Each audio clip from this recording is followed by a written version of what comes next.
I found her standing at my door during the worst storm of the season. Rain hammering down so hard I could barely see her outline through the sheets of water cascading off my porch roof. And when the lightning flashed, I saw green skin, tusks, and eyes that held more desperation than any creature should ever have to carry. She was shivering, soaked through, her dark hair plastered to her skull and shoulders.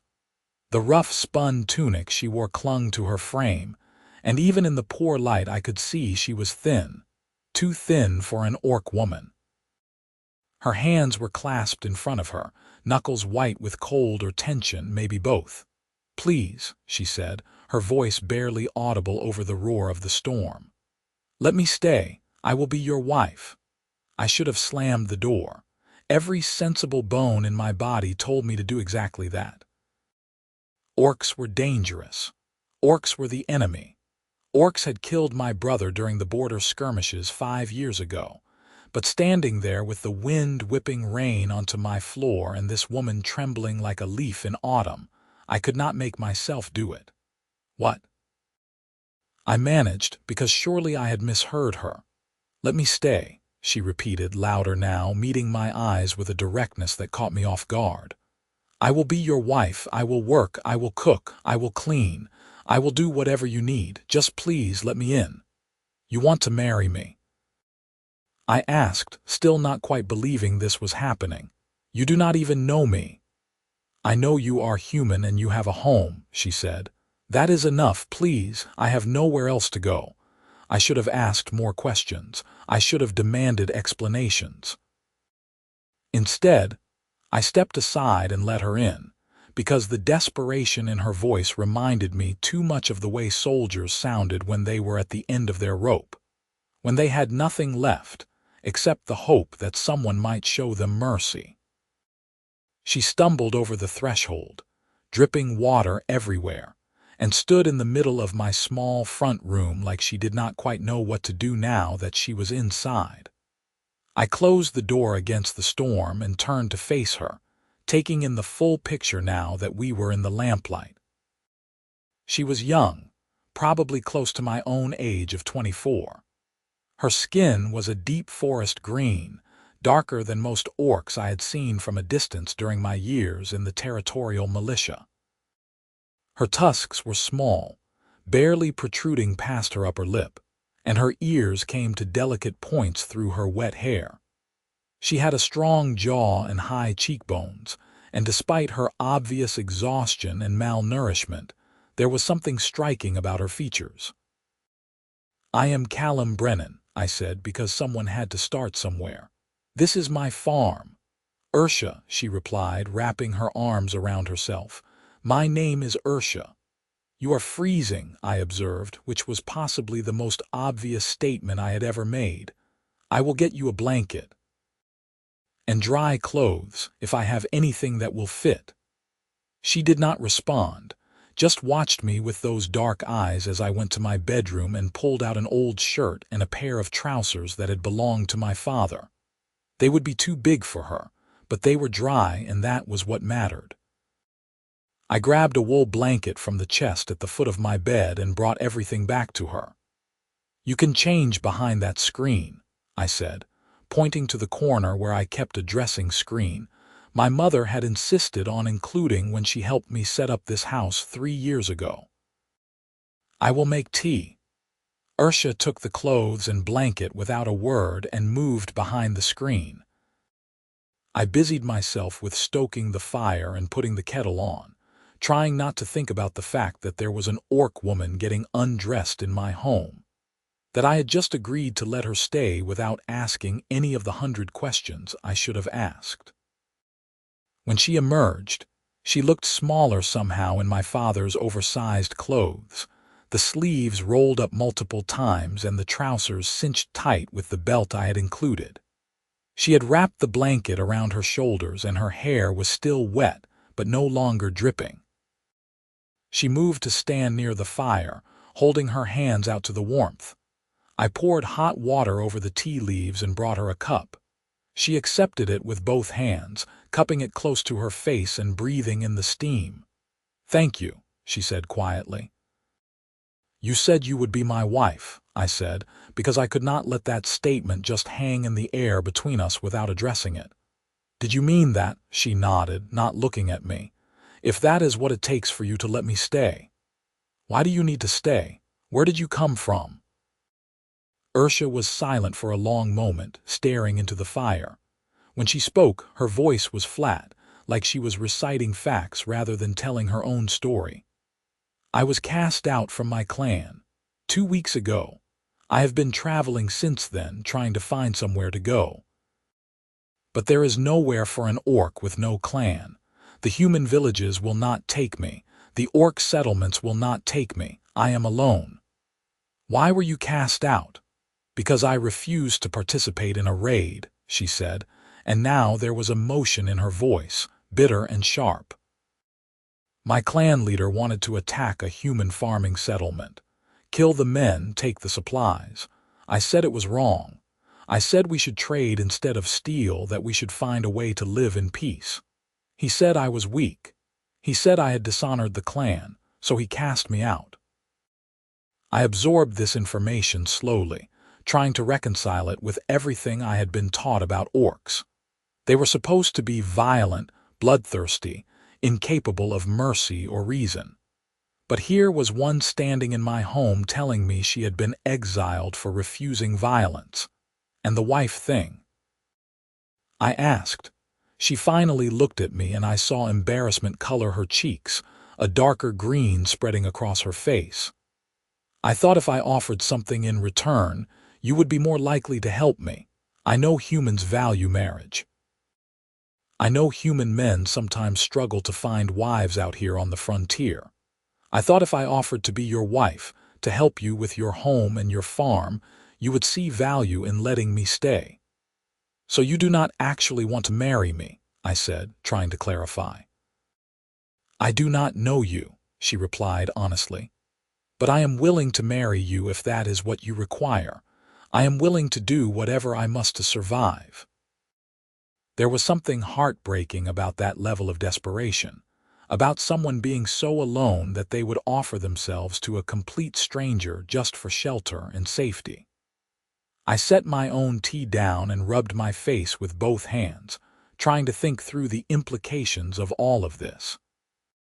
You can stay, I said finally, but you do not have to marry me. You do not have to be my wife. You can just stay, help around the farm if you want, and we will figure out the rest as we go. Ursha stared at me like I had just spoken a foreign language. You will let me stay without requiring marriage? Yes. Why? Because you asked for help and I have space, I said. And because you are clearly in trouble and I am not the kind of person who turns away someone in need. Even an orc. I hesitated because that was the question, was it not? Even an orc. Even someone I was supposed to hate, supposed to fear, supposed to see as an enemy. Even an orc, I said finally. She looked like she might cry, but she held it together, just nodding and turning back to the fire. We stood in silence for a while, listening to the storm rage outside and the crackling of the logs in the fireplace. You can sleep in the spare room, I said eventually. It is small, but it has a bed. Tomorrow we will figure out the details. Thank you, Ursha whispered. Thank you, Callum Brennan. I showed her to the spare room, which was really more of a storage closet with a cot, but it was dry and warm and better than being out in the storm. She disappeared inside and I went back to the main room, standing by the fire and wondering what in all the hells I had just done. I had let an orc into my home. If anyone found out, I would be ostracized at best, driven out of the territory at worst. The farming community I lived on the edge of was small and tight-knit, and they had long memories when it came to orc raids and attacks. My own brother had died fighting orcs. What would Thomas think if he could see me now?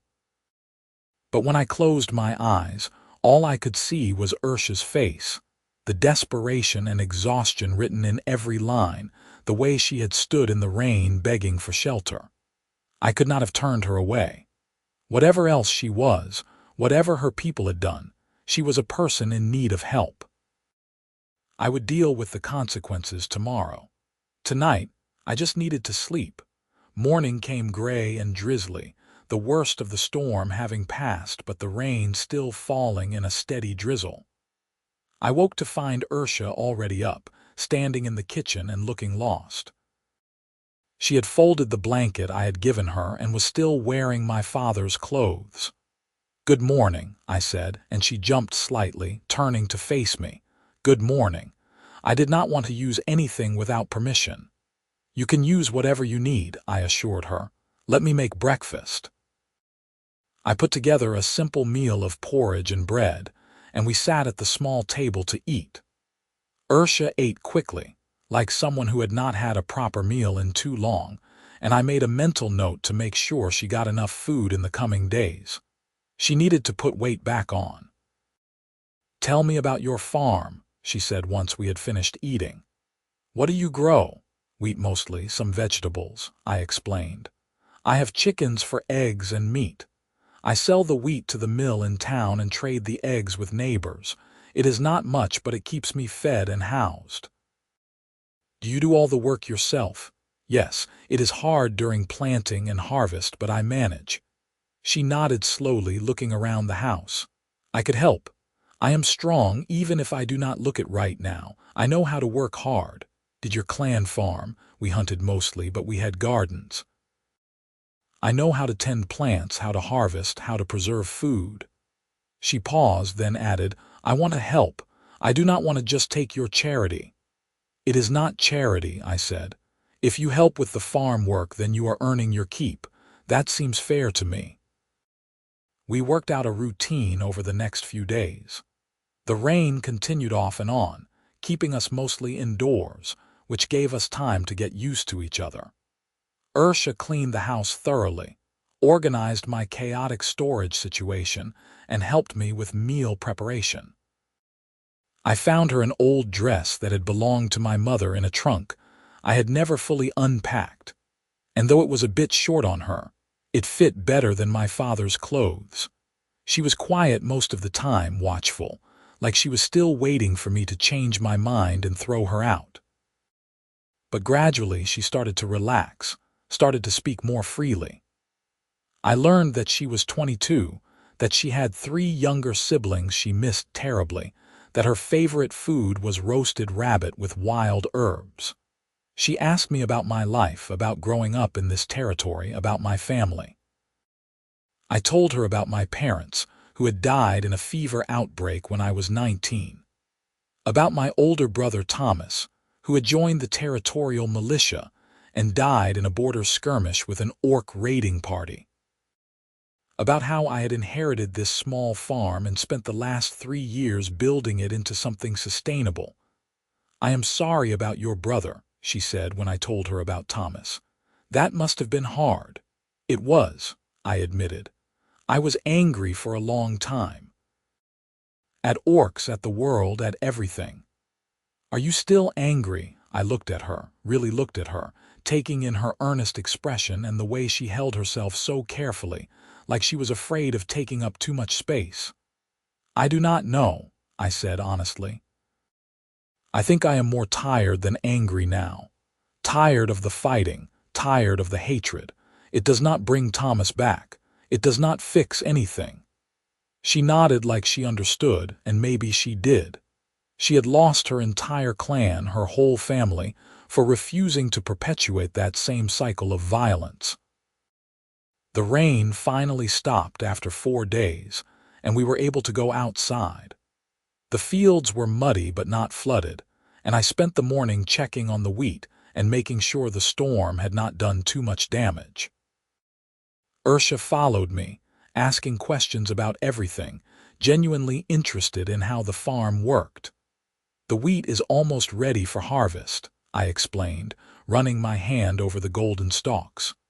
"Another few weeks and I will need to cut it all. That is the hardest work of the year." "I will help," she said immediately. "It is brutal work, long days in the sun, cutting and bundling and hauling." "I am orc," she said, and there was a hint of pride in her voice. I am built for hard work. I will help. Over the following weeks, we fell into a comfortable rhythm. I taught Ursha everything I knew about farming, and she proved to be a quick learner and a tireless worker. She was up before dawn every day, helping me with the chickens and the garden, hauling water, repairing fences. Her strength returned as she ate regular meals, and I watched her fill out, her face losing the gaunt hollowness it had held when she first arrived. The neighbors started to notice that I had help. Old Garrett from the next farm over came by one afternoon with a basket of apples and curiosity written all over his weathered face. "Heard you had someone staying with you," he said, eyes scanning the property until they landed on Ursha, who was working in the vegetable garden. My stomach dropped. "Yes," I said, trying to keep my voice casual. "A hired hand for the harvest." Garrett squinted at Ursha, and I saw the moment he realized what she was. His expression went from curious to shocked to angry in the space of a heartbeat. "That is an orc. She is a worker," I said firmly. "And she is doing a good job. Are you out of your mind, boy? That is an orc, in your home. What were you thinking?" "I was thinking I needed help with the harvest and she needed work," I replied, keeping my voice level even as my heart pounded. "She has been nothing but helpful and respectful." "Her kind killed your brother," Garrett said, his voice rising. "Have you forgotten that?" "I have not forgotten anything," I said, and now my own anger was rising to match his. "But holding on to hatred forever does not honor Thomas. It just makes everything worse." Garrett looked at me like I had grown a second head, then shook his head in disgust. "You are making a mistake, Callum. A big one. Do not come crying to me when she puts a knife in your back." He left, taking his apples with him, and I stood there feeling sick. Ursha had stopped working and was watching me from the garden, her expression unreadable. "I should go," she said when I walked over to her. "No, he is right. I am putting you in danger just by being here. If the community turns against you, then they turn against me," I interrupted. "You are staying. We had an agreement."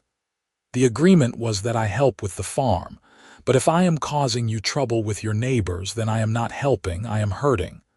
I crouched down next to where she was kneeling among the potato plants. "Ursha, look at me." She did, reluctantly.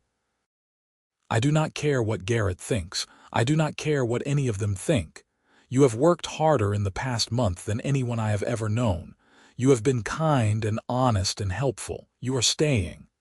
"Why?" she asked, and her voice was small.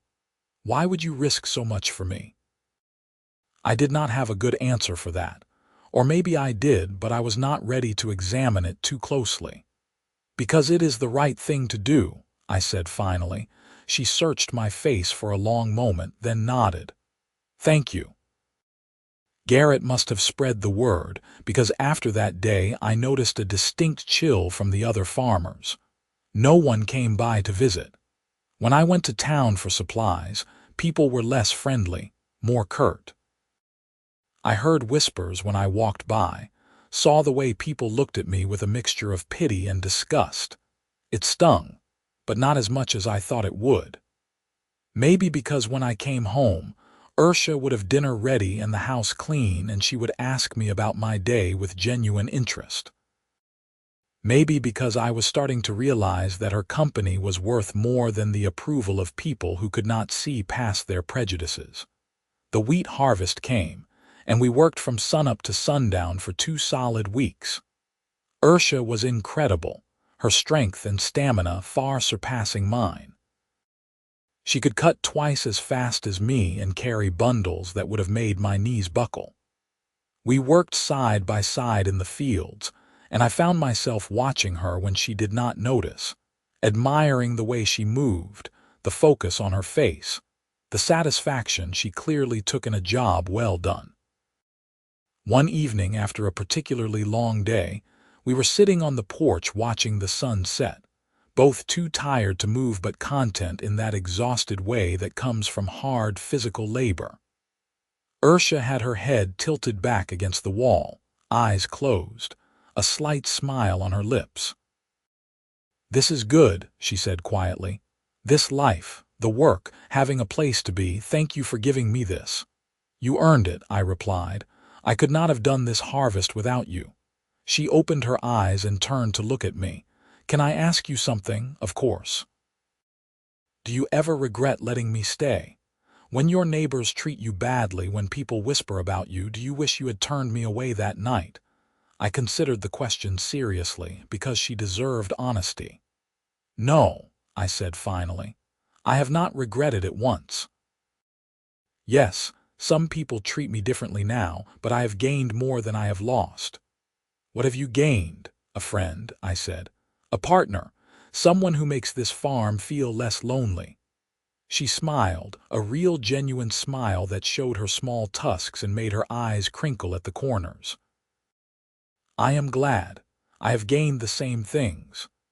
We sold the wheat harvest in town, and even with the cold reception I got from the miller, I made enough to see us through the winter comfortably. Us. When had I started thinking in terms of us instead of me? I could not pinpoint the exact moment, but somewhere along the way Ursha had stopped being a temporary guest and started being a permanent part of my life. Autumn came, and we spent the days preserving food for winter, repairing the house and barn, preparing for the cold months ahead. Ursha proved to be skilled at all sorts of tasks I had struggled with. She fixed the leak in the barn roof that I had been meaning to get to for 2 years. She reinforced the chicken coop against predators. She even taught me better techniques for smoking meat and preserving vegetables. "Where did you learn all this?" I asked one afternoon as she showed me how to properly seal the jars of pickled vegetables. "My mother," she said. "She was the wisest woman in our clan. She knew how to do everything, how to make something useful out of nothing. I watched her and learned." "Do you miss her?" Ursha's hand stilled over the jar she was working on. "Every day. I miss all of them. My mother, my father, my siblings. But I cannot go back. Even if they would take me, which they would not, I do not want to live that life anymore. I do not want to be part of the raiding and the fighting. Do you think there will ever be peace? Between humans and orcs?" "I do not know," she said softly. "But I hope so. I hope that someday what we have here, this friendship between us, could be normal instead of something we have to hide." "We are not hiding," I pointed out. "Are we not? When was the last time we went to town together? When have you ever introduced me to anyone as anything other than a hired hand?" She was right, and I knew it. I had been protecting her by keeping her separate, but I had also been protecting myself from further judgment. "I am sorry," I said. "Do not apologize. I understand why. I just wish it was different."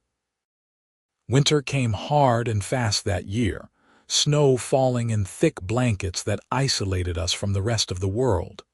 I did not mind. We had plenty of food stored, enough firewood to last months, and each other for company. We spent the long dark evenings by the fire, talking about everything and nothing, sharing stories from our different lives. Ursha told me about growing up in the orc clan, about the traditions and customs that seemed so foreign to me. She told me about the first time she questioned the way her people did things, about the gradual realization that the path her clan was on would only lead to more death and suffering. I told her about my childhood, about learning to farm from my father, about the dreams I had once had of seeing the world beyond this territory, about how those dreams had died with my parents and brother, how I had settled into this small life because it was safe and known. "It is not too late," she said one night as we sat by the fire. "You could still leave, still see the world. And leave the farm. Take me with you," she suggested, and there was something in her voice, something tentative and hopeful. "We could travel together. See what is out there beyond this little corner of the world." "That is a nice dream," I said, "but not practical. The farm is my livelihood, And you know as well as I do that an orc and a human traveling together would attract nothing but trouble." She nodded, but I could see the disappointment in her eyes. We fell silent after that, and I found myself wondering why the idea of traveling with Ursha sounded so appealing, why I had immediately thought of logistics instead of just saying no.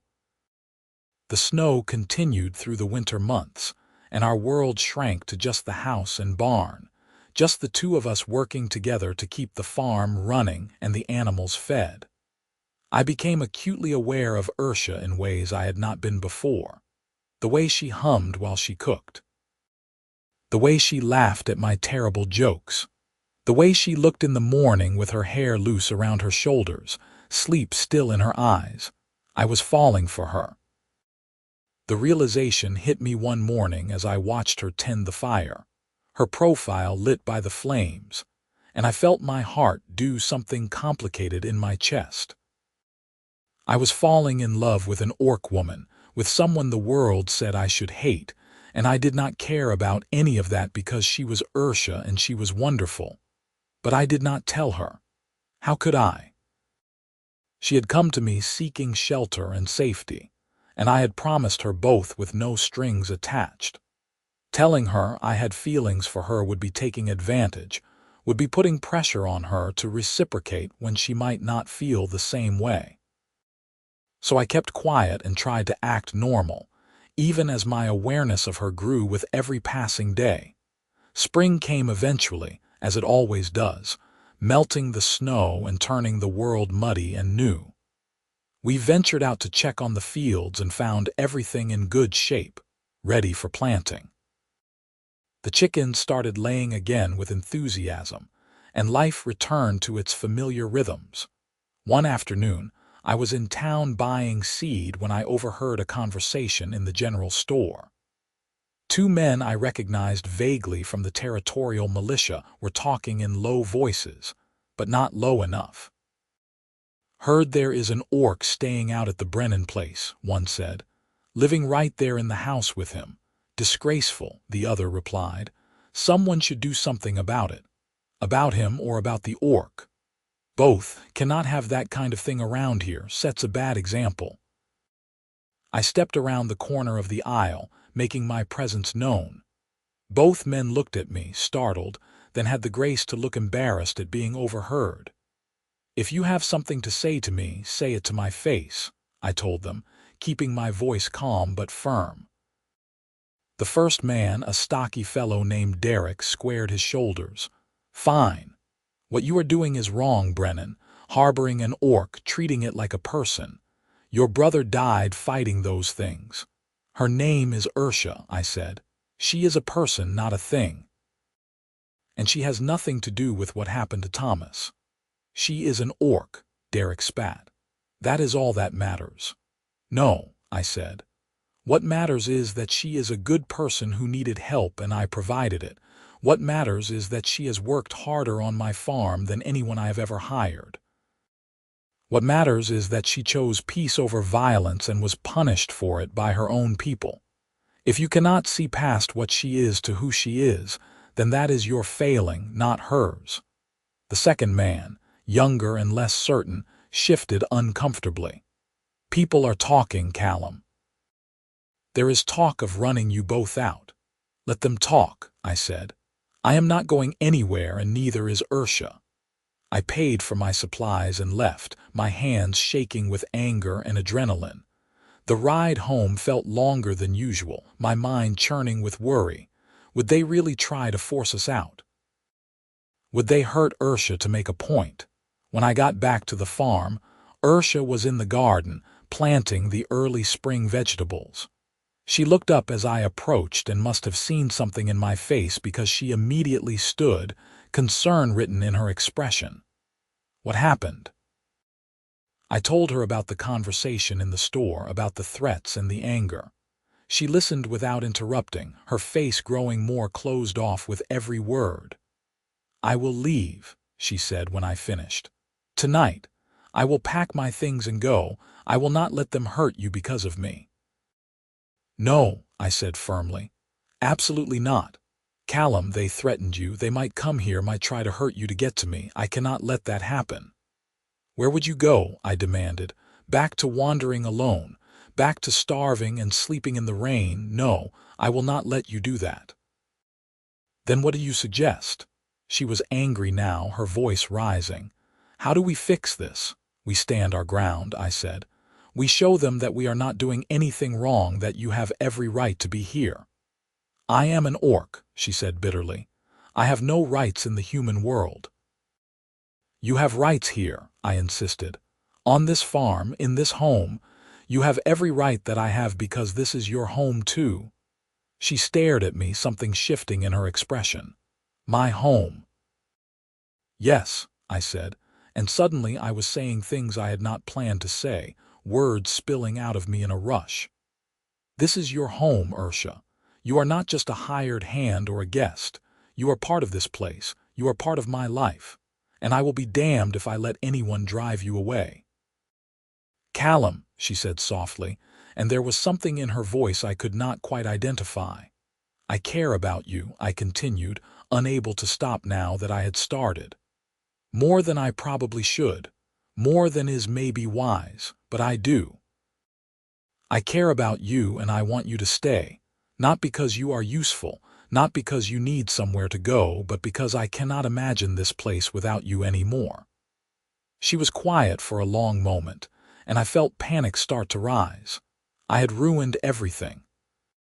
I had put pressure on her exactly like I had sworn I would not. I opened my mouth to take it back, to apologize, but she spoke first. "I care about you too," she said. "I have for a while now, but I did not think you could feel the same way about someone like me." "Someone like you," I repeated. "You mean someone kind and hardworking and brave. Someone who makes me laugh and challenges me to be better. Someone I look forward to seeing every morning and talking to every evening," she laughed, a slightly wet sound like she was fighting tears. I was thinking more about the green skin and tusks. "I like your green skin," I said, stepping closer to her. "And your tusks. I like everything about you, Ursha. Even though I am an orc, because you are you," I corrected. "Everything you are, including being an orc, makes you who you are. And who you are is someone extraordinary." She closed the distance between us, reaching up to cup my face with both hands. Her palms were rough from work, warm against my skin. "You are sure about this, about me, about what it will mean?" "I have never been more sure of anything," I told her. She kissed me then, soft and tentative at first, then deeper when I responded. She tasted like spring and sunshine and hope, and I wrapped my arms around her, pulling her close. We stood there in the garden, holding each other, and everything else fell away. The threats, the prejudice, the danger, none of it mattered in that moment. All that mattered was this, her in my arms, both of us choosing each other despite everything. When we finally pulled apart, we were both breathing hard, foreheads resting together. "What do we do now?" Ursha asked. "We keep living our lives," I said. "We plant the crops, tend the animals, take care of the farm together. And if they come, if they try to force us apart, then we stand together," I said firmly. "Whatever happens, we face it together." She nodded, and I saw the determination settle into her features. We had made our choice. Now we would live with the consequences. The next few weeks were tense.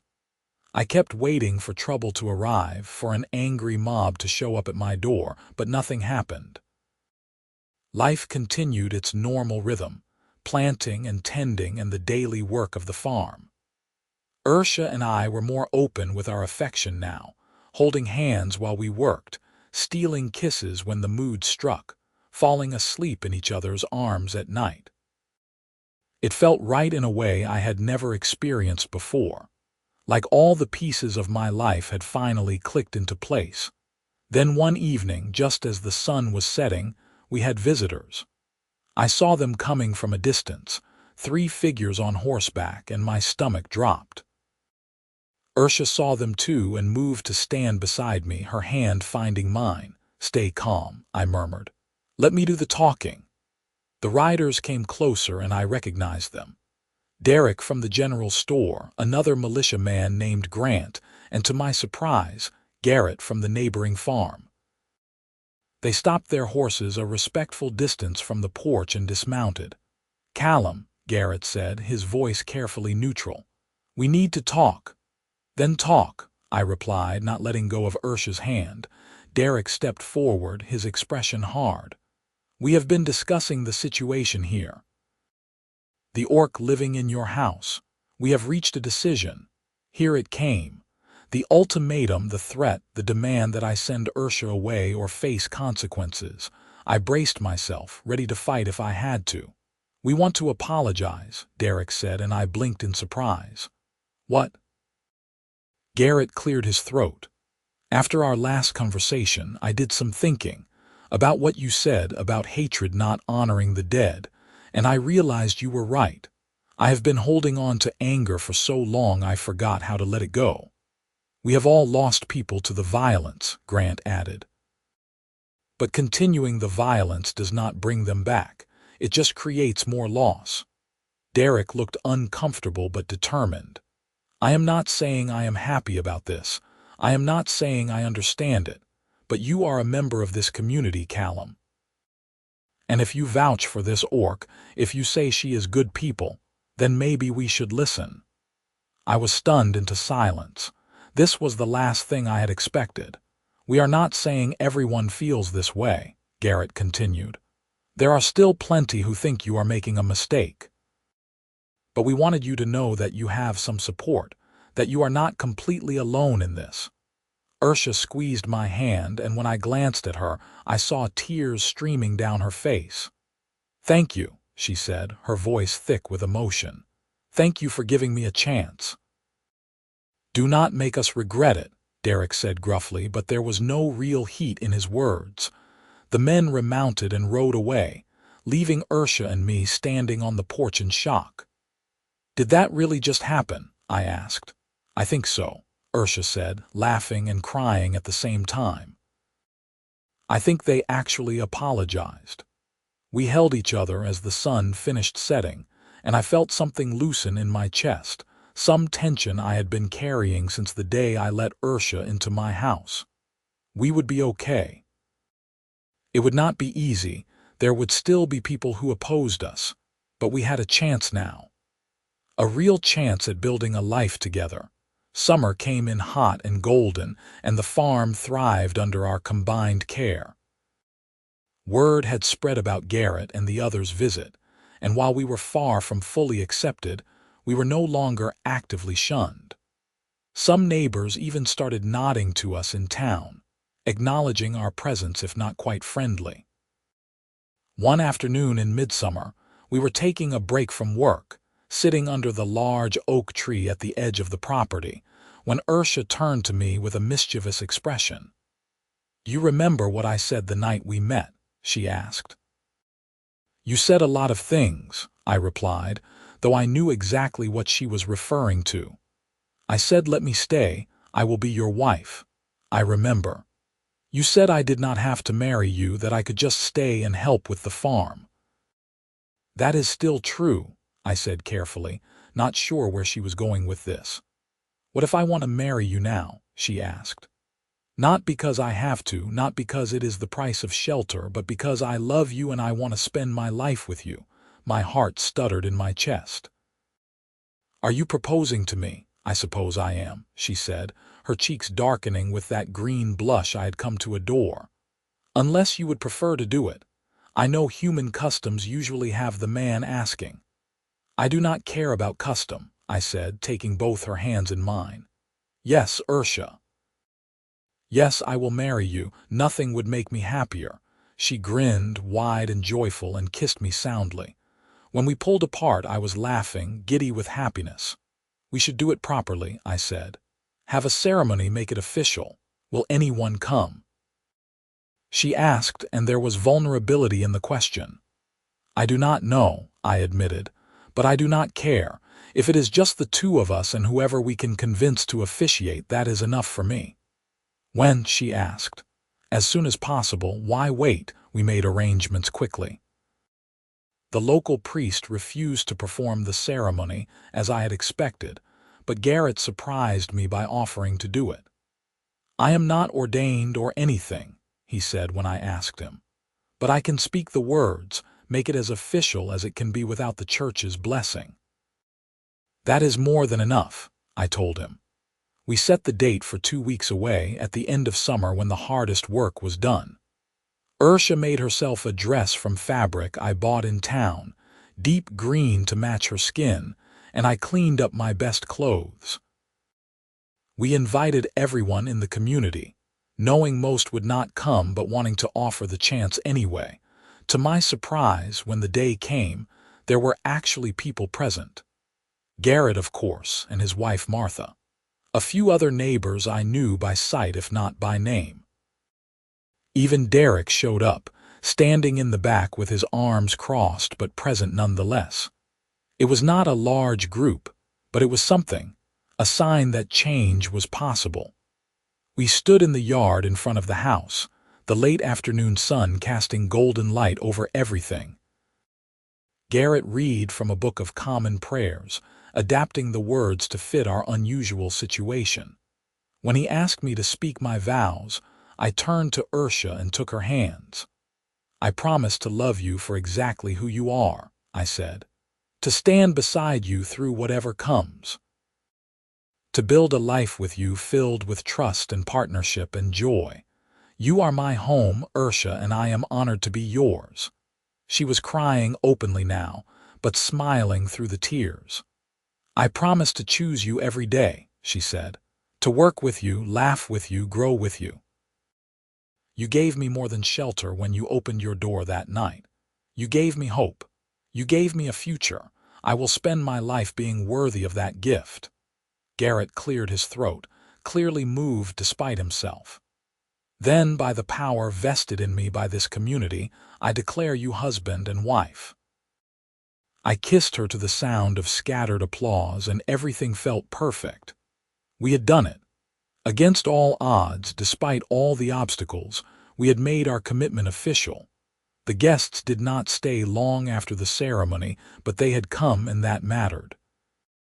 Martha gave Ursha a quick hug on her way out, whispering something in her ear that made Ursha smile.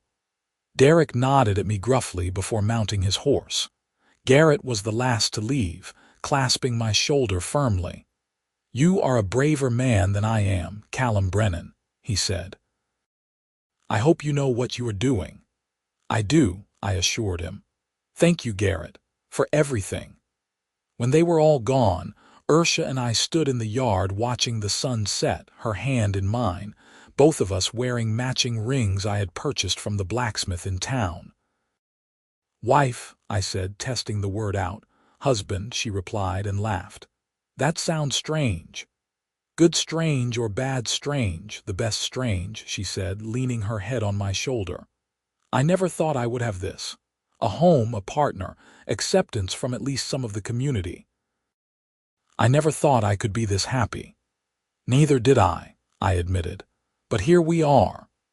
We spent that evening celebrating just the two of us, sharing a special meal Ursha had prepared and talking late into the night about our plans for the future. She wanted to expand the vegetable garden, maybe get some goats. I wanted to add on to the house, build a proper workshop. We dreamed together, planning the life we would build. That night, lying in bed with Ursha in my arms, I thought about the night she had shown up at my door. If someone had told me then where we would end up, I never would have believed them. But somehow that desperate, dripping woman begging for shelter had become the center of my entire world. "Callum," Ursha murmured sleepily. "Yes, I am glad it was your door I knocked on that night." "So am I," said, kissing the top of her head. "So am I." The next few months passed in a blur of contentment. Autumn came again, bringing harvest and preparation for winter, but this time we faced it as a married couple, as true partners. The community continued to slowly warm to us, or at least to tolerate our presence. We would never be fully accepted, I knew that, but we had carved out a space for ourselves, proved that an orc and a human could build a life together. Winter arrived, and with it came an unexpected visitor. I was out checking on the animals one snowy morning when I saw a figure approaching through the trees. I tensed, worried about trouble, but as they got closer I saw it was an orc, a young male, thin and tired-looking. Ursha came out of the house to see what was happening and froze when she saw the visitor. "Kesh," she called out, disbelief in her voice. The young orc's head snapped up. "Ursha, is that you?" She ran to him and they embraced fiercely, both talking rapidly in the orcish language. I approached slowly, giving them space for their reunion, and eventually Ursha pulled back and turned to me. "Callum, this is Kesh, my younger brother. Kesh, this is my husband Callum." Kesh looked between us, confusion and surprise warring on his face. "Husband, you married a human." "I did," Ursha said firmly. "And I am happy, but what are you doing here? How did you find me?" "I was cast out," Kesh said quietly. "For questioning the clan leader, for saying you were right about the raids. Father tried to defend me, but it did no good. I have been searching for you for weeks, hoping you were still alive, still somewhere I could find you." Ursha looked at me, a question in her eyes. I nodded. "He can stay," I said. "We have room." "You would shelter another orc?" Kesh asked, his voice thick with emotion. "If he is Ursha's family, then he is my family too," I said simply. So Kesh joined our household and our little family grew. He was young, only 19, and angry at the world in the way young people often are. But he was willing to work hard and learn, and gradually he settled in. It was strange having another person in the house, but also good. Ursha was happier with her brother there, and I found I enjoyed having someone to help with the heavier tasks around the farm. One evening in late winter, we were all sitting by the fire when Kesh spoke up. "Are there others?" "Other orcs who have been cast out for not wanting to fight? I am sure there are," Ursha said. "Why?" "What if we tried to find them?" he suggested. "What if we built something here, a community of our own? Orcs and maybe even humans who want to live differently, who want peace instead of war." I looked at Ursha and saw the same thought occurring to her that was occurring to me.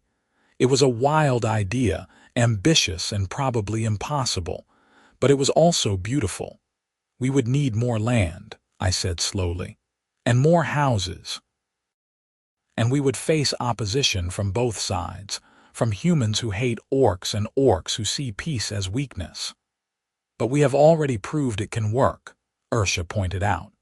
"We are living proof that orcs and humans can coexist, can even love each other.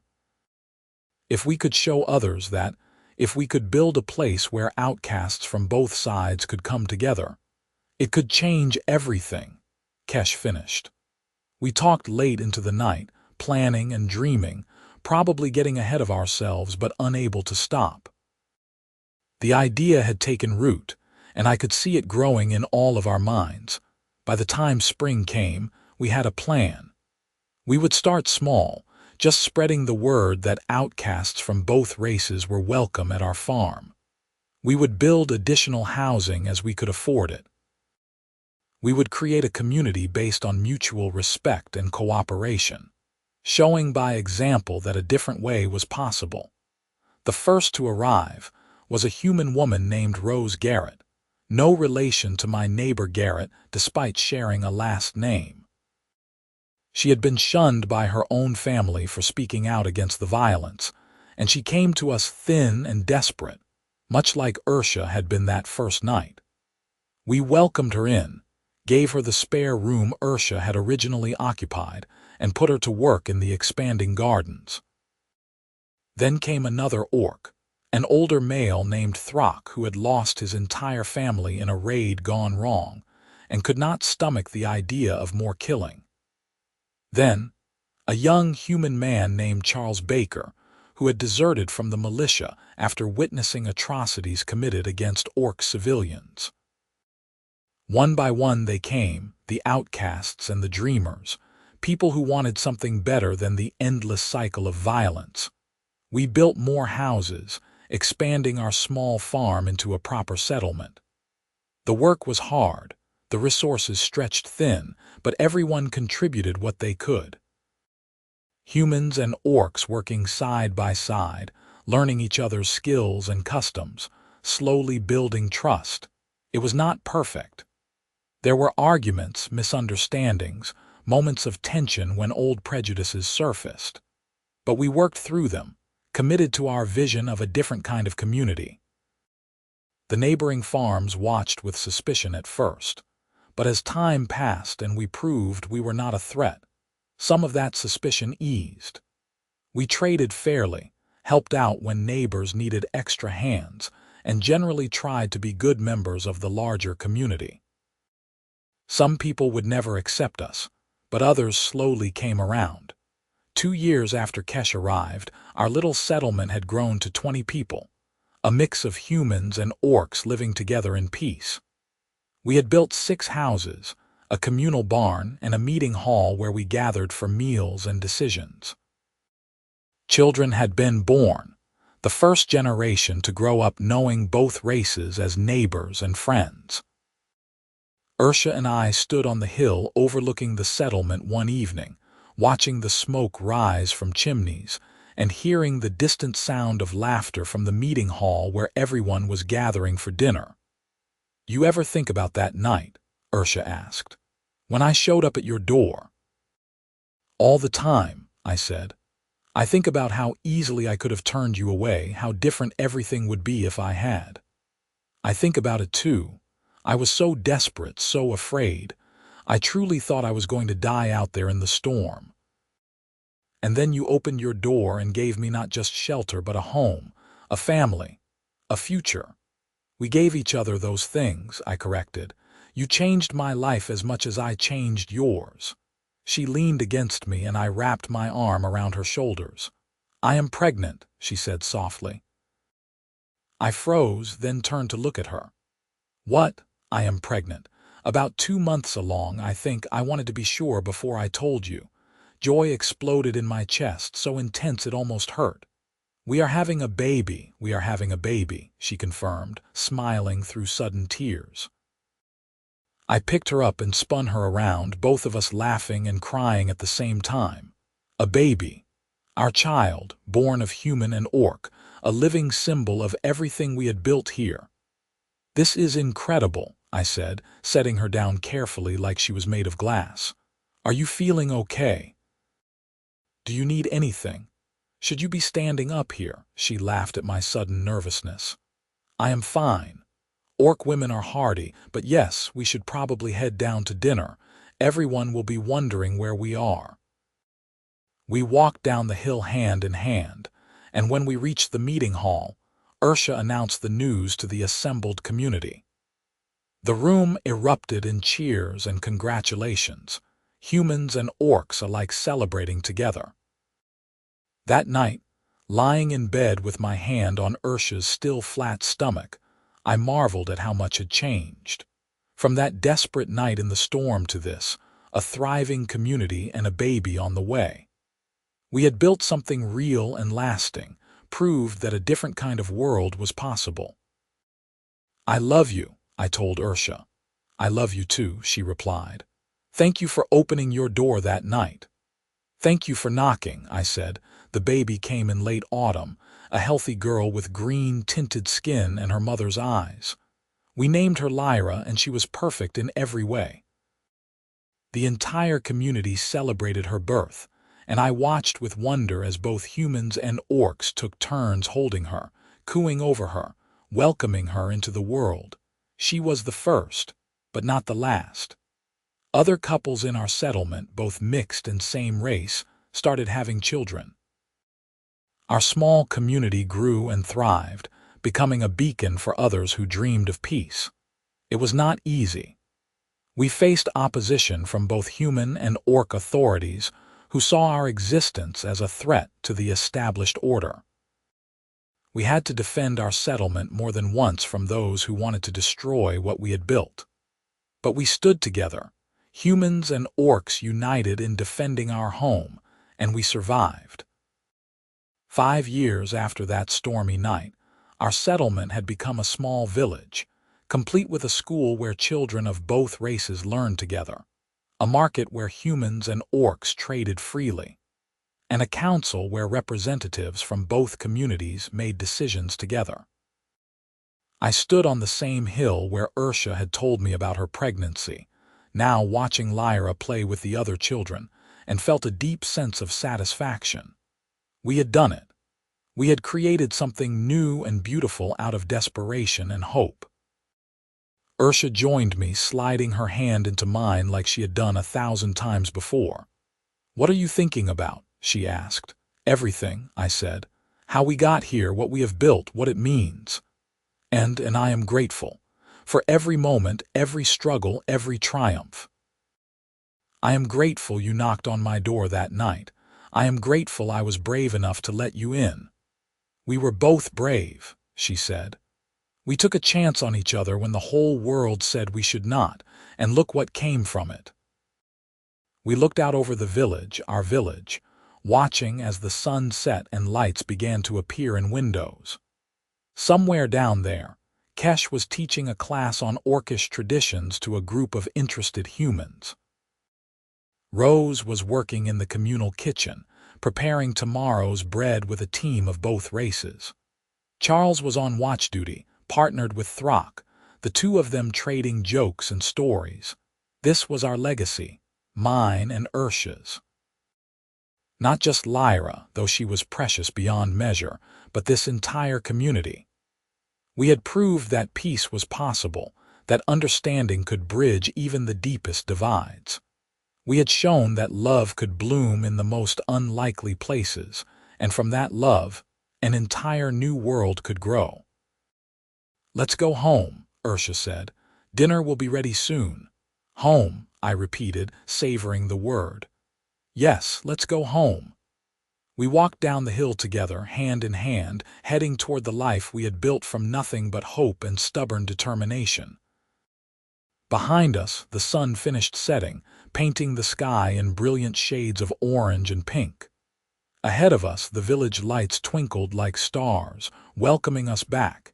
It had started with a desperate woman and a simple plea: "Let me stay, I will be your wife." It had become so much more than either of us could have imagined.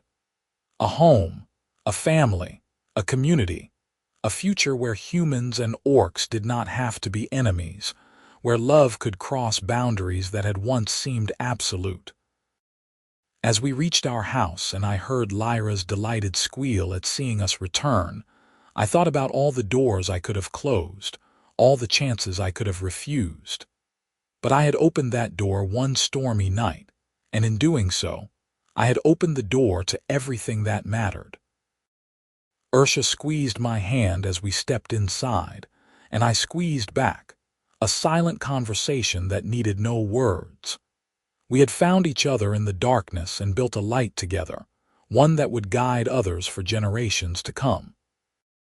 The door closed behind us, shutting out the night, and we were home,